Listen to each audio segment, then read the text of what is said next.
Hello, everybody. Thank you very much. I very much appreciate it. I am Orlando Ruiz Jr. Welcome to another classic movie review.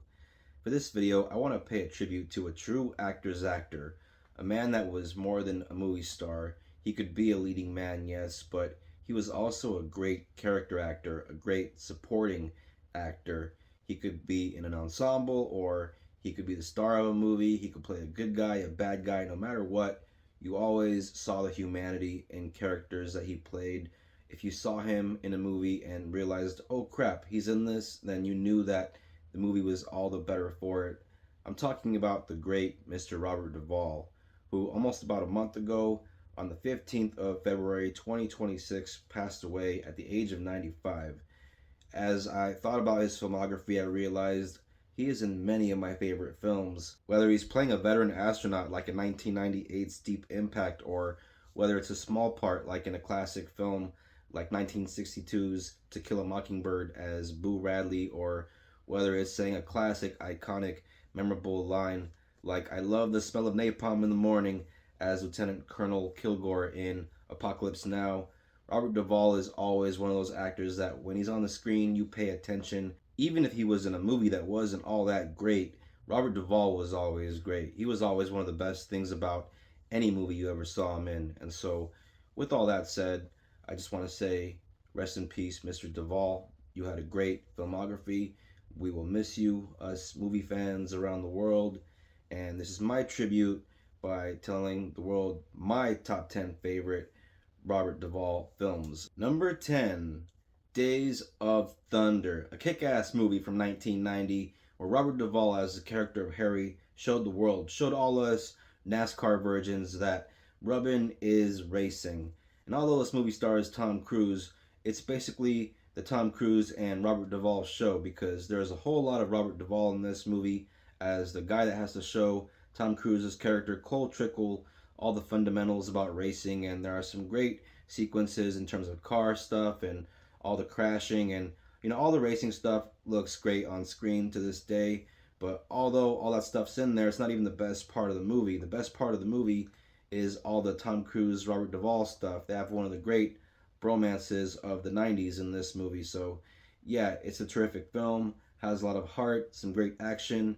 Highly recommend it. At number 9, Open Range, a great Western drama from 2003, stars Robert Duvall as Boss Spearman, an old guy that's just trying to move some cattle from one point to another with the help of his good buddy Charlie, played by Kevin Costner, who also directed this movie. The movie looks fantastic, great cinematography. There is a great suspenseful build-up to a climactic shootout towards the end. There's a nice little love story at the center of it with the character played by Annette Bening, who's fantastic in this movie too. And great characters. And although I do love all the bang bang shoot 'em up action and all that great stuff, it really is the friendship that I love in this movie between our two main characters, between Duvall's character and Costner, because I enjoy watching movies where you just have a couple of great buddies like Butch and Sundance, or like in Lethal Weapon, like Riggs and Murtaugh. And this is one of those movies where you just love seeing two actors just hanging out together, being pals, and getting into sticky situations. And so, yeah, fantastic Western. Number 8, Get Low, a little drama from 2009, stars Robert Duvall as Felix Bush, an old hermit who lives on the outskirts of a little town where all the townspeople have this gossip about him. And he has the idea of, while he's still alive, since he knows he's getting up there in years, doesn't have much time left, but he wants to be there for his funeral. And so he decides to have it planned for him so that he can actually be there during it, have people come and tell stories about him. And he also has this deep, dark secret that he's been keeping for years that's been eating away at him. Bill Murray is also in this movie, who pretty much plays it straight. So for the most part, there are sprinkled bits of dark humor throughout the movie that come out of very real type of situations and conversations and awkward moments. And Robert Duvall is great as this grumpy old guy with a heart of gold. And the movie has a nice build to this really kind of interesting ending. You also have Sissy Spacek in there, who also is terrific in the movie. And so, yeah, it's a movie that I do recommend if you're into dramas, small kind of independent movies, or simply down for a good Robert Duvall performance. Number 7, Tender Mercies from 1983, a great drama with an excellent Academy Award winning performance from Robert Duvall as the character of Max Sledge, an ex country singer, an alcoholic who is trying to stay off the bottle and basically rebuild the pieces of his life after a failed marriage to a woman who has gone on to be a successful country singer. And basically, he's just trying to start over again, meets a woman, falls in love, and learns to be a dad again by trying to be a dad to her little boy. And you also have a young Ellen Barkin in the film who is his estranged daughter. He tries to reconnect with her. And you also get some real singing from Robert Duvall in a moment where you get to see him on stage playing guitar and all that. You got a great character at the center of it all with Max Sledge and a story that feels very personal. And, throughout the movie, there's great dialogue and just fine acting and all around a terrific film that I highly recommend if you haven't seen. If you like Robert Duvall with that, southern twang, which he usually had many of his roles, definitely check this out. It is a great story. Number 6, The Apostle from 1997. This one is another great drama. This film is also directed by Robert Duvall. In the film, he plays the character of E.F., a Baptist preacher who is very passionate about helping people, but is also a very flawed guy. In the film, he has a bit of a encounter with the law because of, well, he does some really uncool stuff. And so he gets in trouble with his church, gets kicked out of his church, and has to start all over again, has to build a new church with the help of a retired preacher. And so you also see him kind of going through some troubled times and trying to be a good person and help others, but you also see him be kind of despicable at times. And so either way, you're entertained through and through by Robert Duvall because he is amazing as this character. It's one of his best roles and one of his finest works as an actor, in my opinion. Number 5, Network, one of the great dramas of the 1970s. This film came out in 1975 and has an awesome ensemble cast as Frank Hackett, who's basically the bad guy of this story. You have Robert Duvall. Along with the cast, you have the great William Holden as Max Schumacher. In the role of Diana, you have Faye Dunaway as Howard Beale. You got Peter Finch in an Oscar-winning performance that gives me chills every time I watch it, especially that classic scene where he gets up on live TV in front of everybody and just starts screaming, "I'm mad as hell and I'm not gonna take it anymore." One of the all-time great moments in cinema, still gives me chills and gives me goosebumps when I watch it. But it really is Robert Duvall that I'm talking about for this video because although he is not like the main guy, there is an ensemble cast going on here, so he's one of the main guys and gets a good amount of screen time to the point where his character is, very crucial to the story. And, even though he's playing kind of a douche, it's a guy that you kind of see where he's coming from because of how good of an actor Robert Duvall is. It's just business to this guy. It's nothing personal. And so, you just watch this movie and you just see him operate and you just kind of watch it go to its conclusion where it's just like, it's over. They ended like that. Number 4, Falling Down, one of my all-time favorite thrillers. This one came out in 1993. You have an excellent performance from Michael Douglas as this nut that's just going around causing problems around LA as he's trying to walk from place to place, trying to get home basically after a rough day. And so they don't reveal his character's name until like towards the end because it's kind of a slow reveal. But you have Robert Duvall as Prendergast, who is on his last day on the job, and it kind of feels like a modern day Western. You got this guy in the city that's kind of loose, causing trouble, and you got this old guy who's on his last day who has one last mission. He's got to take down the bad guy. So it's Michael Douglas versus Robert Duvall in another great Robert Duvall role. He has a nagging wife who's just calling him all the time saying, "When are you going to come home?" And he's got a dipshit of a boss, a captain that gives him a hard time for not being the kind of guy that curses and stuff like that. And, just great stuff all around. Tense moments, some funny moments, and Robert Duvall being great throughout the film. I love this one. If you haven't seen it, you got to check it out. It is terrific. Number 3, Colors, Colors, Colors, Colors, Colors. Wiki, wiki, wiki. Sorry, I shouldn't have done that.